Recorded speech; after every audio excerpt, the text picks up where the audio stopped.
Hello friends, அனைவருக்கும் வணக்கம். மறக்காமல் வீடியோவை சப்ஸ்கிரைப் பண்ணி பாருங்கள். இதோட பேர் தான் பிரியாணி.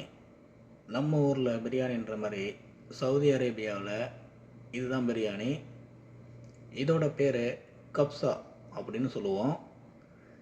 இதோட ப்ரைஸு 9 ரியாலு. நம்ம ஊருக்கு ஒரு ரியாலு 23 ரூபா ட்ரான்ஸ்ஃபர் ஆகிட்டுருக்கு ஒரு ரியாலுக்கு. ஸோ அப்போ 9 ரியாலுக்கு கணக்கு பண்ணி எவ்வளோ வருதுன்னு சொல்லிட்டு கமெண்டில் டைப் பண்ணுங்கள். இவ்வளோ ப்ரைஸுக்கு இந்த சாப்பாடு ஒர்த்தா அப்படின்னு சொல்லிட்டு பார்க்கலாம். எங்கே பிரியாணி சொல்கிறீங்க, லெக் பீஸ் எதுவுமே காணும் சொல்கிறீங்க. நம்ம ஊரில் வெறும் குஸ்கா மட்டும் வாங்குவோம்.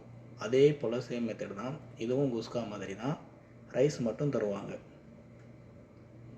ஸோ நீங்கள் கமெண்டில் சொல்லுங்கள், நானும் தெரிஞ்சுக்கிறேன். இந்த வீடியோ பிடிச்சிருந்தால் மறக்காமல் ஒரு லைக் பண்ணிக்கோங்க.